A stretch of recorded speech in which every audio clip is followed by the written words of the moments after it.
Larry Hoover, from street legend to Supermax, and now, a chance at freedom.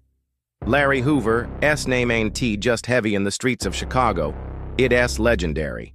Depending on who you ask, he's either a cold-blooded gang boss who ruled with an iron fist, or a misunderstood man who tried to flip the script and guide his people to growth.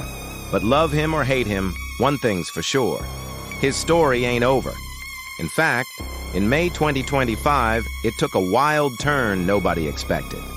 Back in the 70s, Hoover was already making noise in the South Side.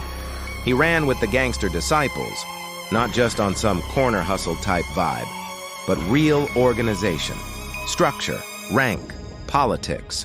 In 1973, when 19-year-old William Pookie Young got murked, the streets whispered that Hoover gave the order. The law didn't need more than that. They hit him with a 150 to 200-year state bid for murder. That alone should have buried him. But Larry, he wasn't the type to fold. From behind bars, Hoover didn't just survive, he thrived. Word was he was still calling shots, running the GDS like a CEO from inside Stateville. But he wasn't just about gang ties, he started talking about change, rebranding the gangster disciples into growth and development, pushing education, economic power, community unity. Some believed it. Others said it was a front to keep the money and influence flowing. But the feds? They weren't buying none of it. They spent 17 years building a case, tapping phones, watching money moves, flipping insiders. In 1995, they swooped in hard. Transferred Hoover to ADX Florence, the Supermax in Colorado, where you're locked down 23 hours a day. Then in '97, they hit him with 40 federal charges: racketeering, money laundering, conspiracy, the whole playbook. They slapped him with 6 more life sentences.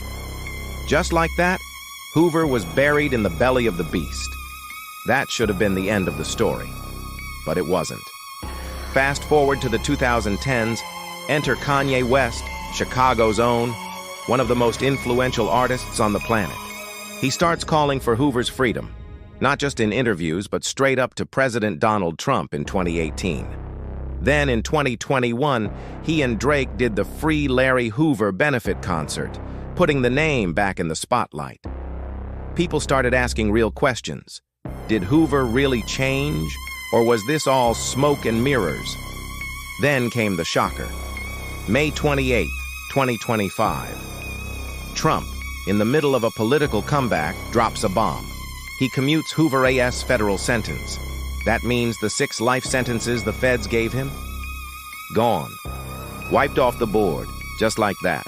But hold up, it ain't that simple. Hoover's still locked up under that original Illinois state sentence from 1973. 150 to 200 years for the murder of William Young. The only difference now?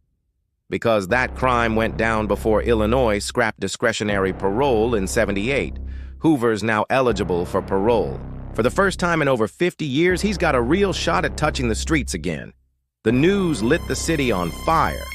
Some folks was hyped, saying the old man deserves a second chance. They see Hoover as someone who matured, who wants peace in the streets, not more bloodshed. But a lot of people ain't with it. Law enforcement, victims' families, and city officials, they're tight. They say letting Hoover out would be a slap in the face to justice, a dangerous move for the streets. Now the ball's in the parole board's court.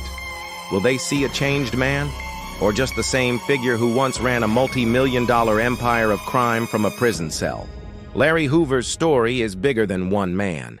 It's about the system, the streets, redemption, and whether the past always defines your future.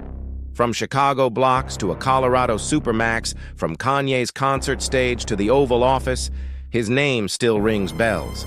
The question is, will the gates ever open? Or is this just another twist in a never-ending story?